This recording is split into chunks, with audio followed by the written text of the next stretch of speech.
ಶ್ರೀನಿವಾಸಪುರದಲ್ಲಿ ಭಾವೈಕ್ಯತೆಯೊಂದಿಗೆ ಅದ್ಧೂರಿಯಾಗಿ ನಡೆದ ಹಿಂದೂ ಸಮಾಜೋತ್ಸವ. ಕೋಲಾರ ಜಿಲ್ಲೆಯ ಶ್ರೀನಿವಾಸಪುರ ಪಟ್ಟಣದಲ್ಲಿ ಹಿಂದೂ ಸಮಾಜೋತ್ಸವ ಕಾರ್ಯಕ್ರಮವು ಅತ್ಯಂತ ಅದ್ಧೂರಿಯಾಗಿ ಹಾಗೂ ಶಿಸ್ತಿನಿಂದ ನೆರವೇರಿತು.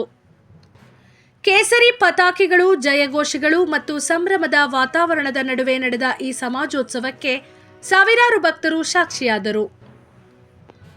ಸಮಾಜೋತ್ಸವದ ಅಂಗವಾಗಿ ಪಟ್ಟಣದ ಪ್ರಮುಖ ಬೀದಿಗಳಲ್ಲಿ ಬೃಹತ್ ಹಾಗೂ ಅದ್ಧೂರಿ ಶೋಭಾಯಾತ್ರೆ ನಡೆಸಲಾಯಿತು.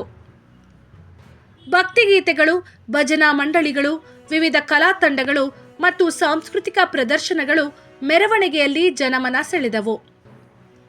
ಶಾಂತಿ ಶಿಸ್ತಿನೊಂದಿಗೆ ಸಾಗಿದ ಮೆರವಣಿಗೆ ಶ್ರೀನಿವಾಸಪುರಕ್ಕೆ ವಿಶೇಷ ಕಳೆ ತಂದಿತು.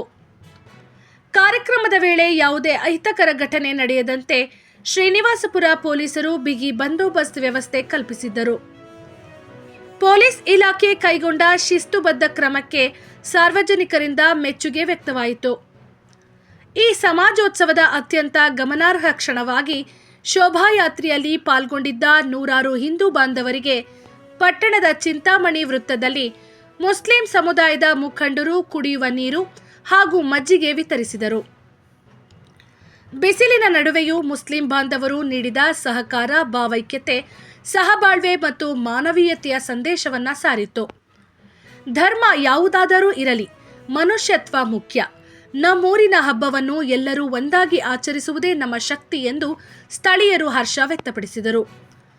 ಈ ಬಾರಿಯ ಹಿಂದೂ ಸಮಾಜೋತ್ಸವವು ರಾಷ್ಟ್ರೀಯ ಸ್ವಯಂ ಸೇವಕರ ಸಂಘ ಸ್ಥಾಪನೆಯ 100 ವರ್ಷಗಳ ಹಿನ್ನೆಲೆಯಲ್ಲಿ ನಡೆದಿರುವುದು ವಿಶೇಷವಾಗಿದ್ದು, ರಾಷ್ಟ್ರಭಕ್ತಿ, ಸಂಸ್ಕೃತಿ ಹಾಗೂ ಸಾಮಾಜಿಕ ಏಕತೆಯ ಸಂದೇಶವನ್ನು ಸಮಾಜಕ್ಕೆ ತಲುಪಿಸುವ ಉದ್ದೇಶವೂ ಇದರಲ್ಲಿ ಅಡಗಿತ್ತು.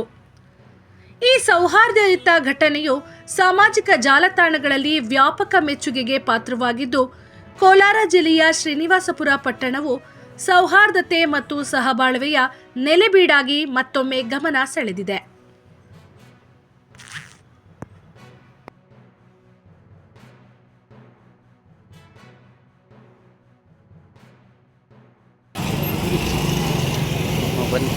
जय श्री राम, जय श्री राम, जय बोलो भारत माता की जय, बोलो भारत माता की जय, जय बोलो।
ಆತ್ಮೀಯವಾಗಿ ಸ್ವಾಗತವನ್ನು ಕೋರ್ತಾ ಇದ್ದೀನಿ.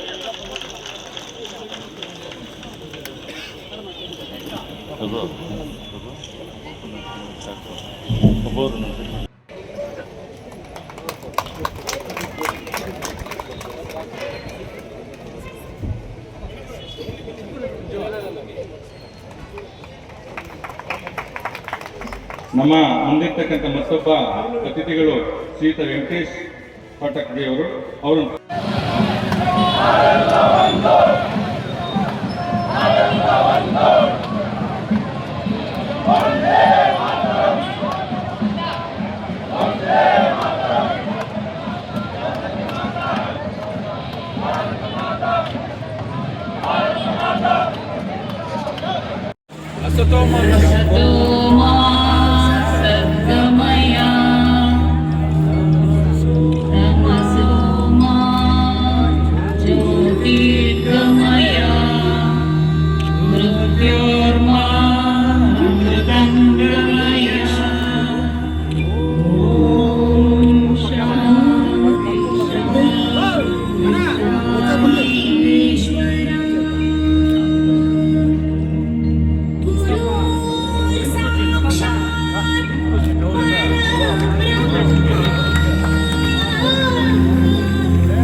ಸುದಿನ ಸಂತೋಷದ ದಿನ ಹಾಗೂ ಸಂಭ್ರಮದ ದಿನ ಹಾಗೂ ಒಂದು ಐತಿಹಾಸಿಕವಾದಂತಹ ದಿನ ಅಂತ ಹೇಳಿದ್ರೆ ಬಂಧುಗಳೇ ತಪ್ಪಾಗಲಾರದು ಅಂತ ಅನ್ಸುತ್ತೆ.